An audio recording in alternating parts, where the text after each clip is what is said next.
Shalom Saints, welcome back to another episode of After Hours. Much obliged for you joining me once again. If you've not already, check out the latest interview on the main YouTube channel with young Jacob, a teenage insight into a life in Torah. A bit of shameless self-promotion with that one, but I just thought it was an amazing interview, a brilliant guest, and if you've not checked out already, I encourage you to go do so. I've often stated also on the show that for different reasons, don't really tend to get into eschatological elements of the faith on here. Not because I don't have a belief or a point of view. It more to do with the fact that there's so much being said out there at the moment that there's plenty for you to get to grips with that subject. But with that being said, I thoroughly recommend at the time of recording, I believe the next Torah portion coming up, Shimony, with Joe. He really gets to grips with current events in terms of prophecy, the red heifers, what's taking place in Israel with the potential new temple, all of that stuff. So obviously we're instructed not to be ignorant in these days. So it's far from me to be ignorant in such a massive area. I just think that was really well dealt with and walked through in the last Torah portion. So go and check it out. I really encourage you to do so with that one. But with that being said, to today's episode, let's take a look.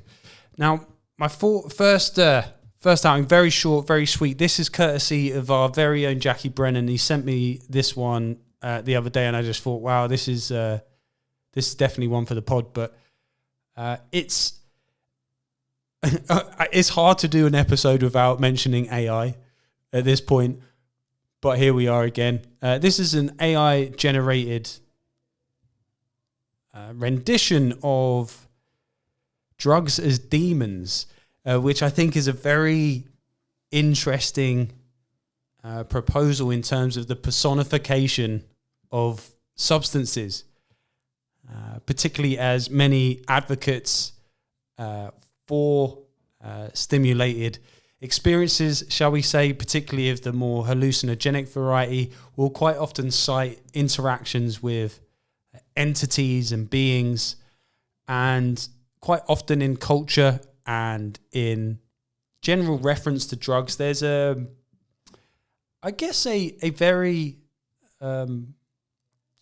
well-crafted description of the personification of substances, and with the introduction of AI art, love it or hate it, I just thought this was absolutely spot on. So let's take a look. Yo, all hands, hoist the colors high, heave ho, thieves and beggars, never shall we die.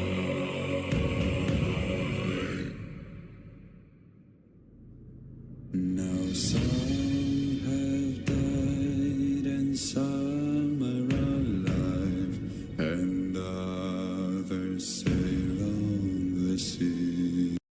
Yo. So aside from a creative perspective in terms of the intricacy and the detail of the art itself being like really high quality, bearing in mind the first forays into AI generated art not that long ago as well, to come to this point is pretty mad. But some of these, like I always used to, again, this is all, in reference to a background that I had in my past with regards to the use of substances, and I'm sure many can attest of a similar thing. But I always used to refer to cocaine as a vampire. It's a absolute Dracula of a drug in terms of it will just bleed, it will just suck the life out of anything it comes into contact with. And to see it personified in this way is it's just a very stark illustration of what we're dealing with in terms of what's taking place beyond the veil. Now, I'm not saying or suggesting that these are, accurate, but it does beg the question of when people are wrestling with their demons, as it were. Are these substances in league and collusion with direct principalities, or is it more of perhaps a parasitic entity that's associated?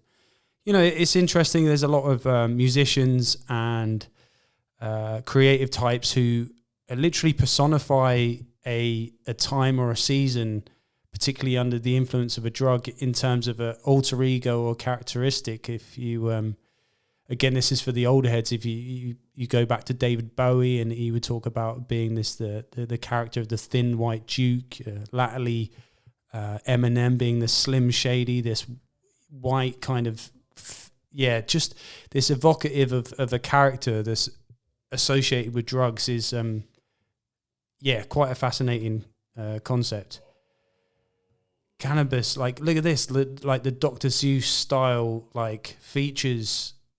And the thing is, a lot of these substances are always, not always, but quite often it's done in a place of seeking comfort, refuge, and then latterly it develops into habitual situations and dependencies. I just can't believe how spot on these are. Meth, ice, fentanyl. For those who aren't familiar, fentanyl is endemic across America at the moment, and I believe it's, if not already taken root in the UK, it's definitely well on its way. Evil stuff, originally intended for use of those who are terminally ill, and now it's being substituted as for heroin, codeine. But anyway, thanks, Jack, for that.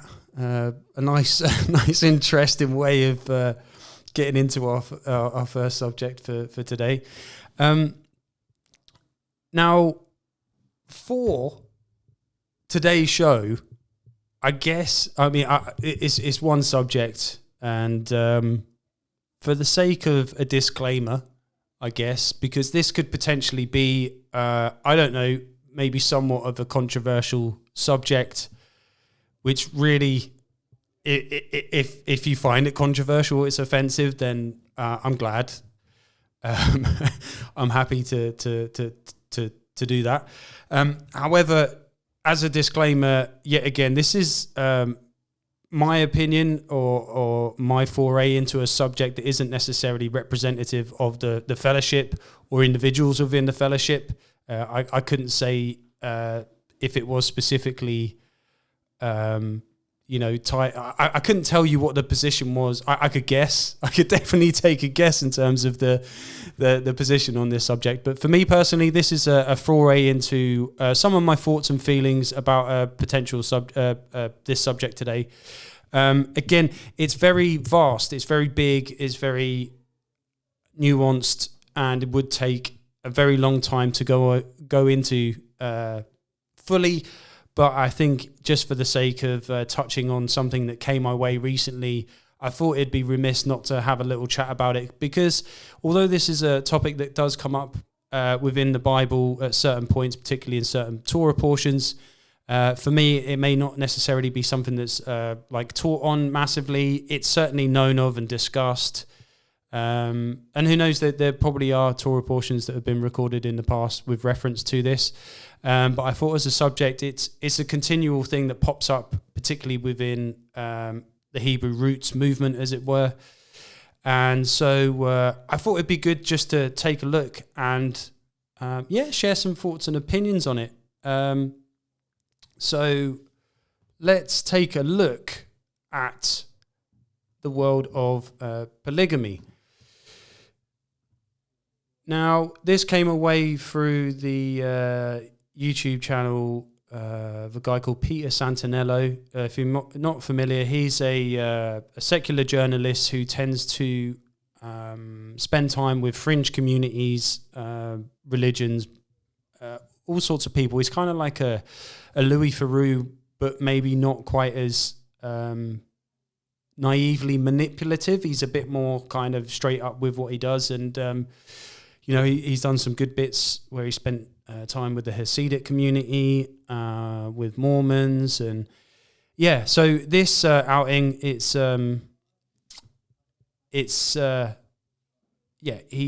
chatting to some guys in the US about polygamy or plural marriages. Now, just before we get into this, I want to kind of like differentiate between polygamy in general in terms of what consenting adults who choose to do and choose to live their lives according to the way that they see fit, and those within a kind of biblical framework who are perhaps using the scriptures or using a biblical framework in order to justify this way of living. So I'm not here to condemn those who choose to live a certain way. I mean, there's autonomy and people in the world are held to a different standard, although it's not something I would encourage or condone.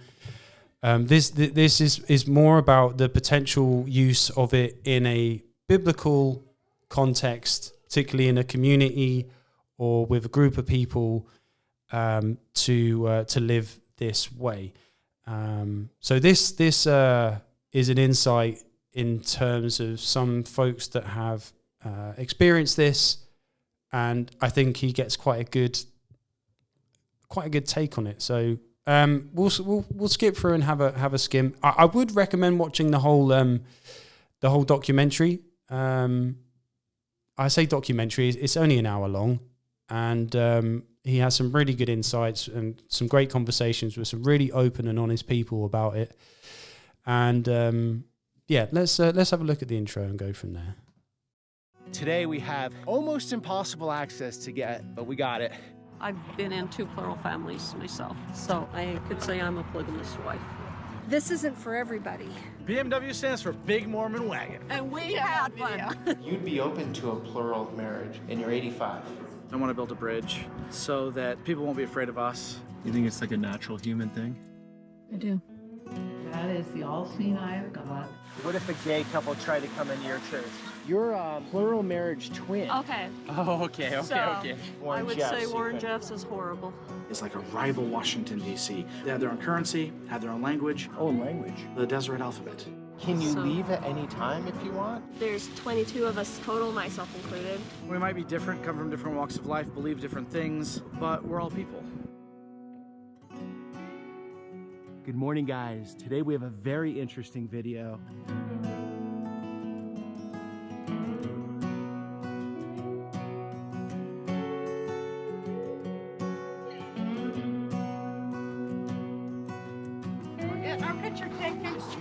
Am I in this or no? You're all in. All in. One more time. 1, 2, 3. Awesome. Cool. How many different fundamentalist groups? I think at least 200. Yeah, they gave us that. You don't want to be on camera? So just off the bat, he's dealing predominantly with the Latter-day Saints Mormon organization, and within that there are like literally hundreds of splits of denominations and different sects within Mormonism and the LDS movement, and he's talking to some of a certain branch. Oh yeah, I do. Okay, cool. I don't want to do it in front of the LDS representatives here. I want to be respectful Okay, to gotcha. them. So There's a big difference between you, or what? What is that?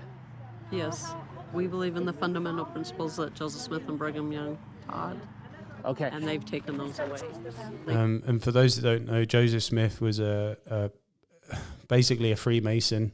The whole thing is basically a Freemasonic structure, and there are hints within the within this presentation about that. But anyway, taken celestial plural marriage away because of all the opposition from the government, United States government. When did they take that away? 1890 was the manifesto. Oh, a long time ago. Yeah. They've actually persecuted a lot of the people that believe in celestial plural marriage. Tried to rip families apart. Why do you call it celestial? There are different ordinances and things that you comply with in order to make it so there's more harmony in the home. I've been in 2 plural families myself. Okay. So I could say I'm a polygamous wife. So you had a sister wife? Oh, many sister wives. Many? Yes. How many? Annette's actually one of my sister wives. Who's the Annette? dark hair. Okay. Yeah. On the left? Our husband passed away. Oh, I'm sorry. In 2015. With her family, I had her and one other person. And then in the previous family, there was 5 of us. Both of the husbands had health issues. So, Okay. So walk us through someone that doesn't know that world at all. Is it super challenging, or what's it like having multiple sister wives and one man? there's challenges. Okay. But you learn to rise above those and to love each other and to care for each other and for each other's children. It's just a different attitude and perspective is what I say. You have to take on, you have to get over your fears and jealousies. Okay. Can you leave at any time if you want, or no? You can if you want. There's free agency. Free agency is highly honored. In your fundamentalist sect, not in all of them, right? Some of them, like Warren Jeffs. I would say Warren Jeffs is horrible. That's known as FLDS. Yeah, there's a lot. So Warren Jeffs is a well-publicized FLDS, I believe, a fundamentalist Latter-day Saint who was caught. I think he had up to like 70 wives and numerous times of abuse of minors and adults, and just a terrible situation. Now, no, we'll keep going. A lot of mind control in that, and we don't believe in mind control. We believe in free agency. We are encouraged to keep our covenants and try to work through our differences, of course. But nobody is going to be hunted down and killed. Like, you know, you've heard of the LeBarons. Some of the LeBaron groups have actually killed their members if they left, and we do not believe in that at all. We believe that our husbands are supposed to be called on missions and do the Lord's work, and so they're not always around. And so it's nice to have that close-knit companionship with other women. A woman relates to another woman a lot better sometimes, and to help be supportive to each other and help each other's children. So just touching on this notion here about this element of sisterhood, and it's a theme where, again, I would advocate anyone watching to look into this for themselves and make their own mind up. But from what I've seen, one of the most prevalent characteristics of one of the draws towards this lifestyle from a female perspective is this element of sisterhood and this kind of co-opted existence of raising children and having this support network of sisters being able to raise children. So their intention is raising children in the best possible way with the best support network possible, which is an intrinsically good thing. And what I would advocate is within a healthy church structure, a fellowship group community, is that you're going to have that in place in terms of being able to share the burden of what it means to raise and teach children in the way, and to not feel like you're doing it alone, to have a shared experience, and to know that you have reliable people around you to help and support you, whether it be physically, emotionally, or spiritually. And that's in a healthy environment. So I think that's one of the main draws from what I see, this pattern of wanting to be in and around other sisters who are like-minded, trying to do the same thing, which is a good thing, you know? So How many children did you have in your family then? Okay, so in my previous family, I had 2 boys from my previous marriage and 2 daughters in that marriage. So I had 4. My other sister wife had 6. The other sister wife had 5. And then our husband actually had a first wife that chose not to be a part of it. Okay. And she had 7 children. So we had those children too. So Wow. I would have to add a lot, but quite a few children. Did you forget names? No, Never. no. Are you like under one roof, one house? There was times we were, and there was times we had our own separate abodes, just depending upon the circumstances and Okay. what was happening. And as the family grew, it kind of was better to have our own abodes, but to still come together. We always came together for many functions. And now you're not in a plural relationship. I'm not right Okay. now. I would like to become in that again, but my current husband is kind of not sure if he's ready for that. Okay, yeah. He's a little scared. See, I'm the eager one, and he's scared. See, I would have thought it was the opposite. I would have thought it was the men pushing this and Not not always. Not always? Not always. With my mother and my father, it was my mom pushing it, and my dad was the one that was holding back. Interesting. Quite often, from what I've seen also, a lot of the, and not just within Mormon situations, a lot of these guys are products of polygamist family setups themselves, so they've almost been born into it and are used to this situation, which obviously from a traditional standpoint, it seems quite a very foreign concept and a very alien concept, irrespective of biblical view. So, but I always tend to bear that in mind with a lot of these women who they talk about free agency, they talk about, them quite often being the driving force behind that. But for me, that's part of the recruitment drive. Quite often from what I've seen in modern examples, it very seldom is it the man who's searching or bringing on more wives on board. It would actually be the wives doing the recruitment, as it were, under this guise of, come join the sister, So, and I think, but at the core of that, quite often with these, particularly in the LDS situation,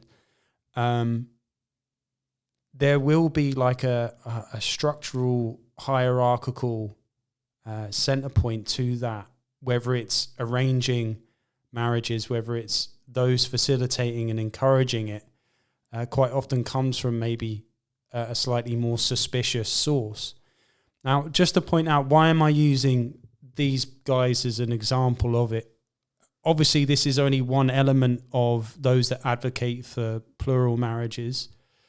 The reason I use this as an example is because the fringe nature of these communities are very often, and again, I'm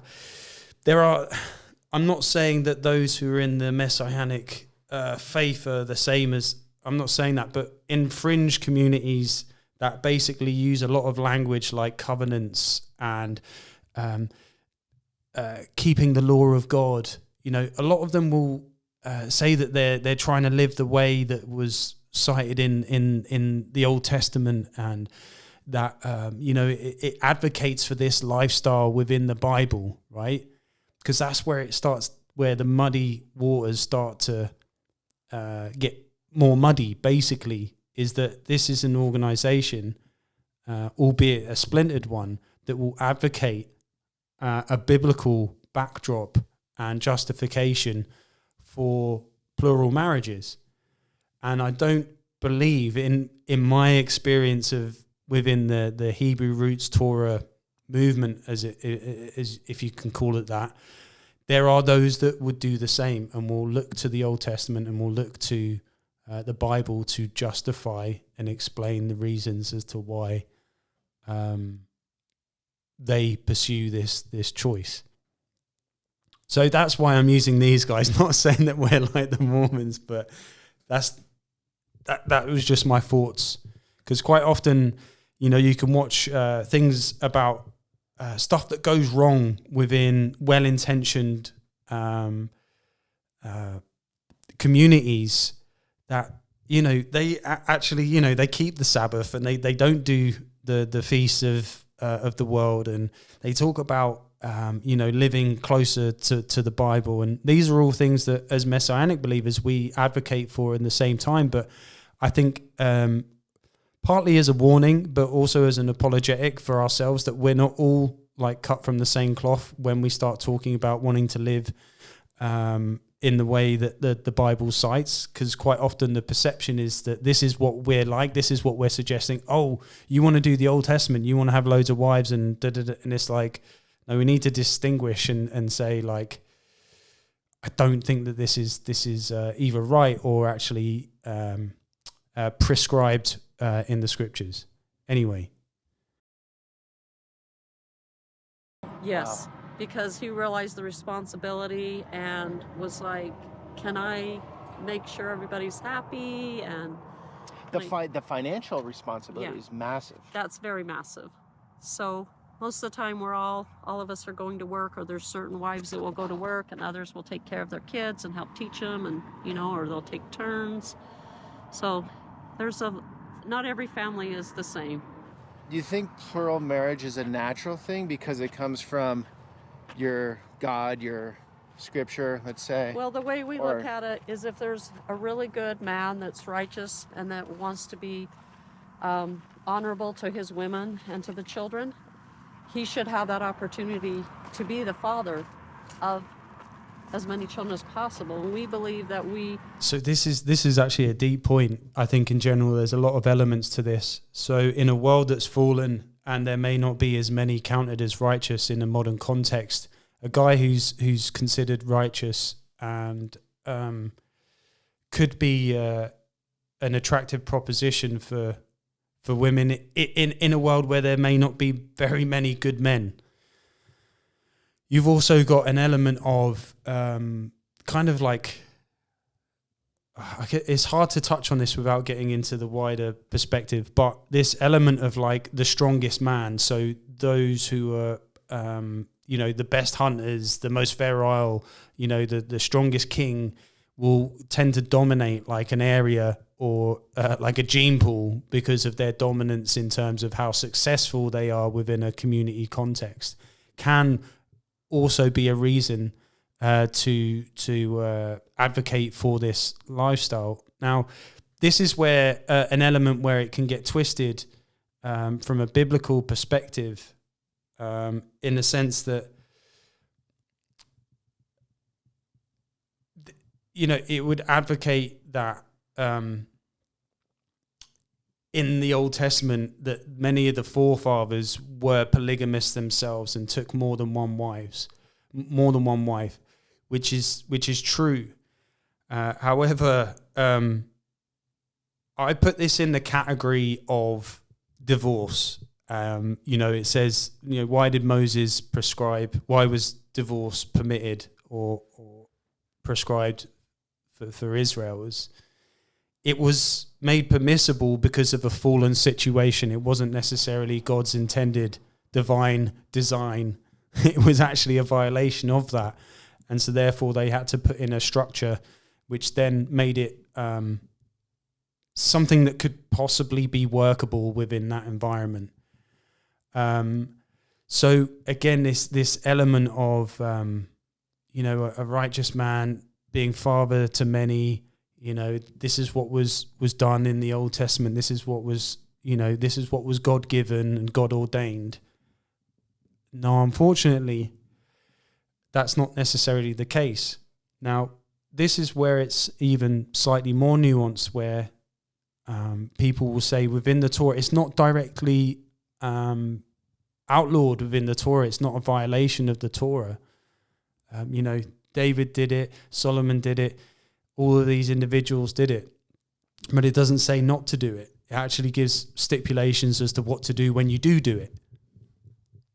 And again, part of the difficulty is that when we're advocating for the Torah, for what Moses prescribes and does, it can then be difficult to navigate, quite how many laws we are to do and what is applicable for us.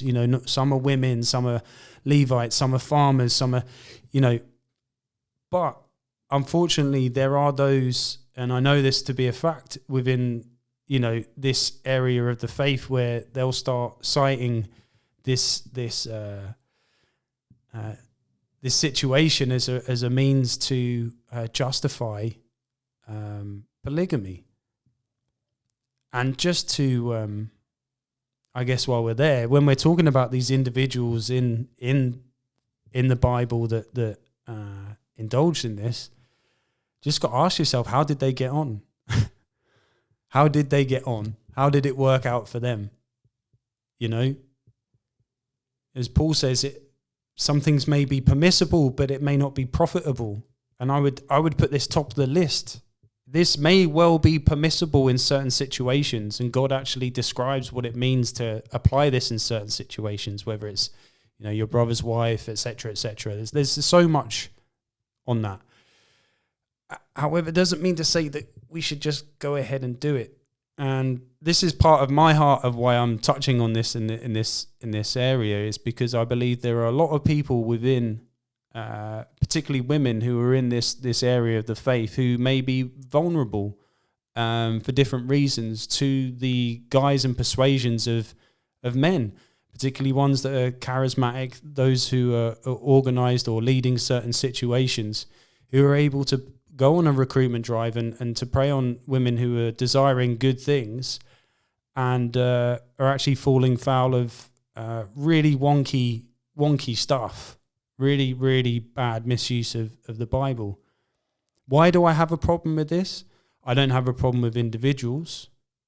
It's not personal. I just see this as antithetical to the gospel. How many brides is Yeshua coming back for? What did Yeshua say in terms of what it means to leave your mother and your father, to cleave to your spouse, to be of one flesh? So many scriptures. This isn't about going through, verse by verse, line by line. Again, there is. I'd be happy to do that, but really, when the picture of Israel, the bride, the full redemptive story of the adultery of Israel, and then the coming back, and it's one bride, it's a bride, and that's part of the reason why I like I said, if you're in the world or you want to, that's whatever. But if you're coming into a biblical context and justifying it, then personally I'd have a problem with that. Anyway, I apologize. That was a bit of a rant. But it's just how I feel about it. And I see a lot of vulnerable people on here, and a lot of well-meaning people who have been taken advantage of. When we come down here, we are to provide physical bodies for our spirit brothers and sisters. Okay. And we want them to have the greatest opportunity to be raised in a righteous family, instead of like a lot of people out in the world, the woman has the children, but the man is off doing his own thing and not being honorable to her. So what do you mean, like cheating on the wife? Cheating on the wife, or drinking, or just doing things that it's not trying to be uplifting and help be a righteous priesthood head. There's a lot of really good men out there that are honorable to their wives and good like that. But we just feel like if there is someone honorable and trying to uphold their priesthood callings, they should be given that opportunity. So we don't believe celestial plural marriage is for everyone. It's for only those that really want to. So there's not a pressure in your religion? Yeah, we have a lot of people that you don't have to be. No. Okay. The name of your religion, your church, I'm sorry. The Church of Jesus Christ of Latter-day Saints, the Righteous Branch. The Righteous Branch, okay. Yes. So that's obviously not FLDS, but you're fundamentalists. Yes. It's a bit confusing, right? There's a lot of different groups. You're going to hear of the AUB and the FLDS and the Short Creek group, and you're going to hear a lot of different groups. Okay. Do you all get along, or you stay to yourselves, or? We have interacted some. I think I'll end this this bit, but I do recommend checking this out. He speaks to a few different people with their different experiences of it, and they're all they're good folk and they're doing their best with what they have and making their own decisions and choices. Now, here is another example, and again, I'm citing perhaps slightly more extreme situations. I'm sure there are those that live this lifestyle and do it in a way that isn't necessarily abusive or,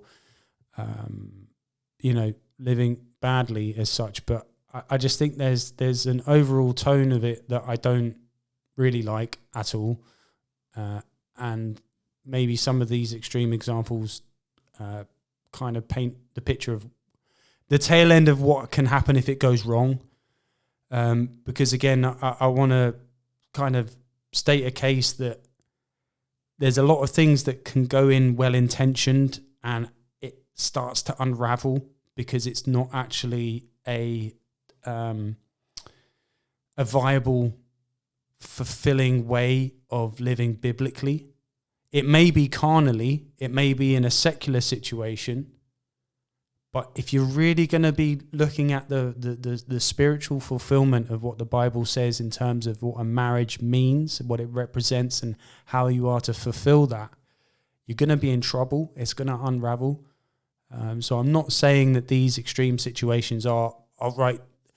Children are going to be abused and da-da-da-da-da. No, but again, it's just the pitfalls. So this is another guy called Sam Bateman. Again, he's another splinter offshoot of LDS. And just watch the clip. Your names and stuff. No, ma'am. No. You're not going to decide the outcome of this. We will decide, and we'll let you know how everything's going to happen here, okay? Shocking body camera video shows the arrest of self-proclaimed prophet and fundamentalist church leader Samuel Bateman after investigators found him illegally transporting underage girls in a trailer. How old are you? 14. How old are you? 11? How old are you? 12? You? How old are you? It happened on August 28th in Flagstaff, Arizona. Authorities pulled over Bateman after receiving multiple concerned calls about his trailer. Why children are being transported in a vehicle. We're getting calls about hands sticking out of a vehicle, out of the trailer. So that is why we're contacting you guys, because it is unsafe for children to be riding in a trailer. Inside the trailer, investigators found 3 girls, ages 11 to 14, hiding. The trailer had makeshift seats and a porta potty inside. Federal court documents say Bateman is a leader in the Fundamentalist Church of Jesus Christ of the Latter-day Saints, or FLDS. The church, known for practicing polygamy, is an offshoot of the modern Latter-day Saints church. Local news stations report Bateman has dozens of followers and more than 20 wives, who he is accused of sexually abusing and trafficking across state lines. What about him? At this point, he's detained right now. I don't know. Okay, I understand that, but like he said, once we do our investigation, we can figure this out. But body camera video shows FLDS women voicing concern for Bateman, demanding he be released. Your names and stuff. No, ma'am. No. You're not going to decide the outcome of this. We will decide, and we'll let you know how everything's going to happen here, okay? The women can also be heard saying they fear law enforcement, referencing the 2008 raid of Warren Jeffs' fundamentalist sect in Texas. Okay. Well, and what city or state was that in? It was in Texas. Okay. Well, you're in Flagstaff, Arizona right now. So what we will treat you, we're just trying to, we are just trying to figure this out right now. Bateman was charged with 3 counts of child abuse and is being held in Florence, Arizona. 3 adult women, believed to be some of Bateman's wives, are also charged with kidnapping and obstruction of justice. So, yeah, in a nutshell, I'm all up for the practicing of religious freedoms. Evidently, it's going to be dictated to by whatever country or state that you're in, because certain states and countries will dictate as to whether you can or can't. being a polygamous marriage or be recognized as such, because it is still, generally considered illegal in a lot of places. However, at the expense of women and children, that's where you obviously have to draw the line and say, no, this, that in some of the extreme cases that, and there is trafficking taking place, there is abuse of children taking place, and so forth. So, as I mentioned, that's some of the more extreme examples. But just to touch on some of perhaps the more, I guess, emotional and how can I say, like, if done in a context that isn't extreme, it can still be so less than beneficial to those that do it. Just an article here about the impact on the mental health of those that women who are in polygamous situations. While some studies suggest different mental health outcomes among women in polygamous versus monogamous marriages, no published systematic review or meta-analysis has analysed the relevant research literature. I mean, I guess any degree of research or data that's presented is always going to be subject to as good as the testing and as vigorous the data is. So you can't say it's ever definitive, but you can still get a bit of a window into these things. Where are we? So the meta-analysis indicates that women in polygamous marriage had worsened mental health as compared to women in monogamous marriages. The weighted mean differences with 95% confidence intervals were, I'm not even going to try and say all that stuff, a higher self-esteem and life satisfaction among women in polygamous marriages, and statistically superior family functioning among women in monogamous marriages were also found. So you can generally advocate that there is ill effect. Now, just from an anecdotal point of view, I don't believe that it's possible to have all of the needs met, particularly from the female perspective, when in a polygamous situation. And what I mean by that is that the time, emotion, attention, support, finance, etc. I don't know if it's actually possible for a man to provide that en masse. If you flip it on the other side, actually not even flipping it on the other side, just all round, like those that are in marriages will say that it's hard work and there's a lot in it already without doing it on multiple levels. And a lot of these women, particularly in these situations, they're left wanting, and they'll talk about dealing with jealousies and sanctification and not being selfish and allocating time and the situation with raising children, how it benefits everyone. But really, really, really, we serve a jealous God, and he's not into sharing like his bride, and that should be the application all round. And a lot of women in these situations, they'll describe about how they're not fulfilled, like they don't have the attention and the fulfillment that they actually desire. I was saying to Tommy as well, as I was I wouldn't say researching it because it's too big a subject, but I came across one video and I was going through some of the comments, and this comment was absolutely classic, which I thought this could probably just hang the whole podcast on and I could go home. But the video was, why did God allow polygamy in the Bible? And it was a cool little video, but the first comment I saw is, why would a man want more than one mother-in-law? Which is, I thought that's great. Anyway, back to the emotional element. Now, I came across this. I think there was like a reality show about a polygamous situation. And again, this was just an insight into how these things can unravel. The title of this video, Cody doesn't want to advocate for polygamy anymore. So this guy, Cody, he looks like he's got at least 4 wives here, and they're just having a little round table moment. And I just thought this was quite insightful. So I've been thinking, how do I start this? Because I need to communicate where I'm coming from. And I guess I want to say is, why did you enter the principle? Whoa. I wonder where she's going with this. The principle for us is the real term for plural marriage. It's the principle of plural marriage. I mean, it's really a gospel principle for us. So in our community, it's shortened to the principle.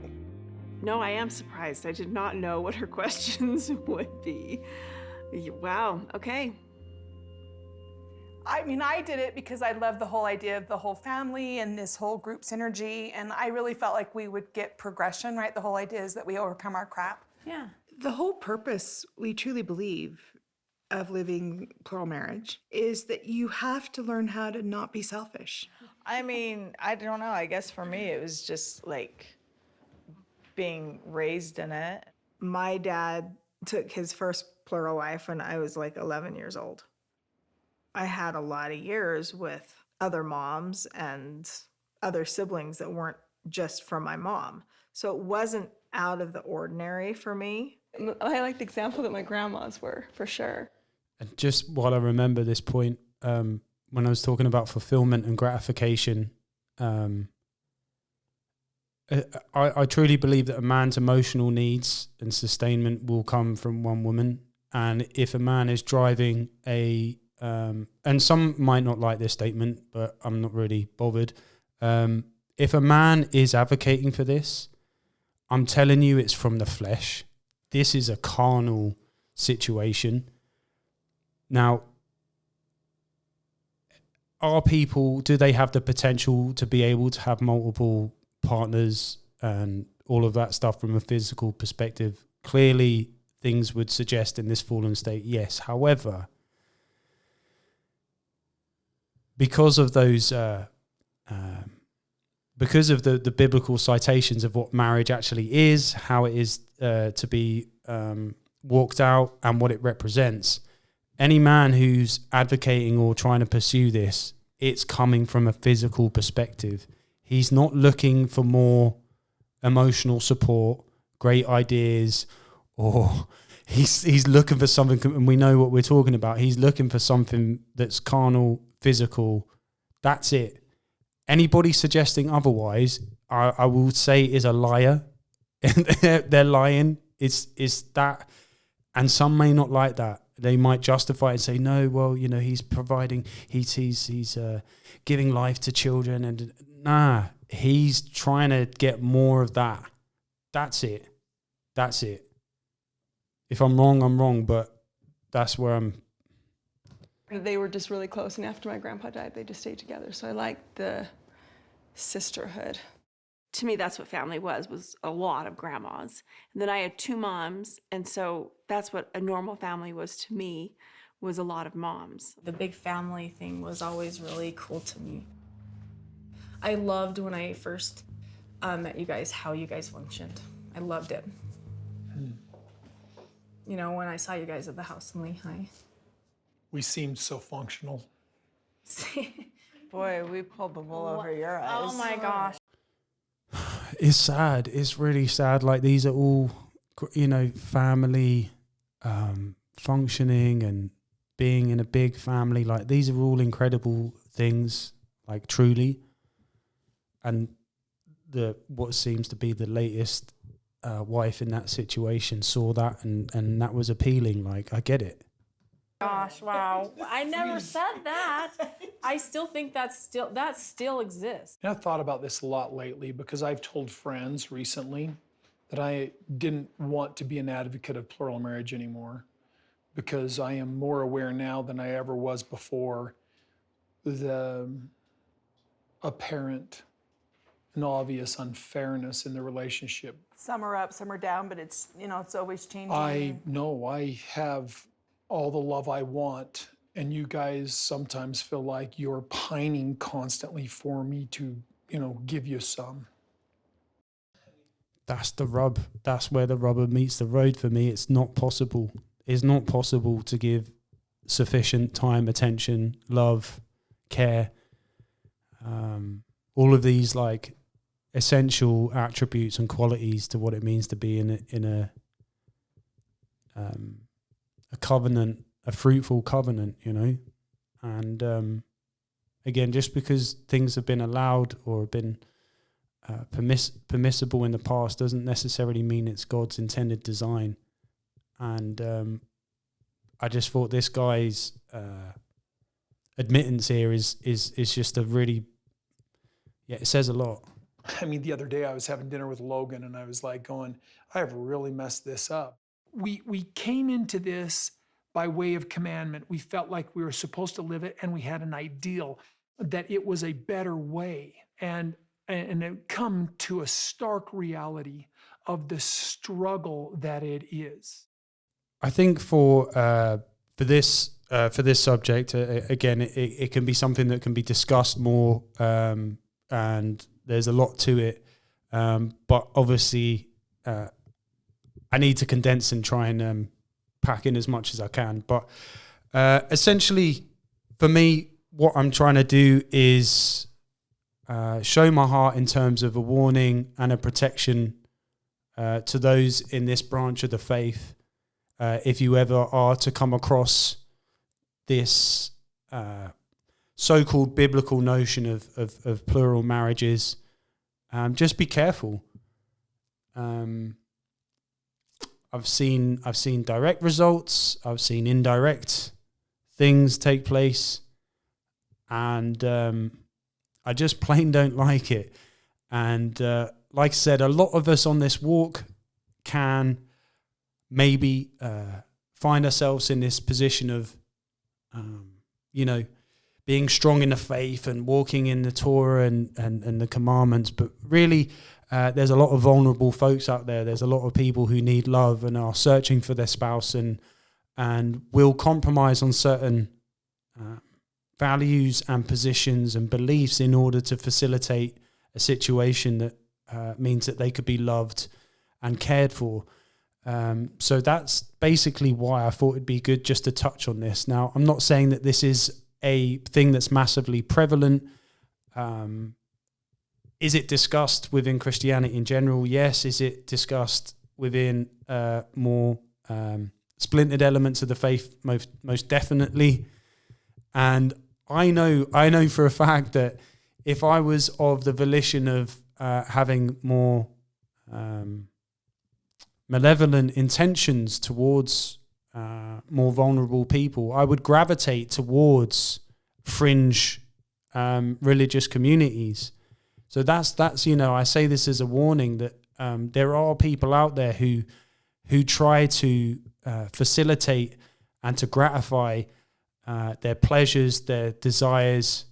As dark as that sounds, it's true and it happens, and we can't say that we're not infallible to being infiltrated by those of that nature. So again, just my thoughts, just my feelings about the situation and the subject.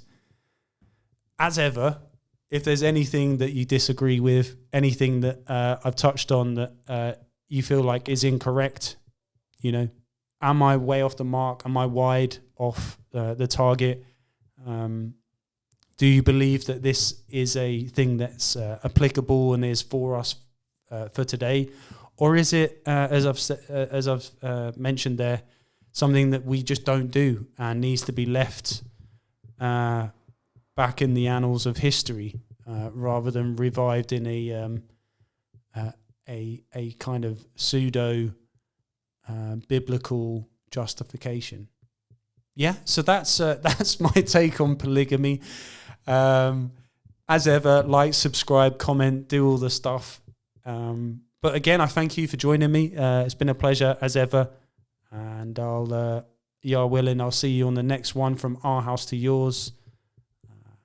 We love you. Shalom. God bless.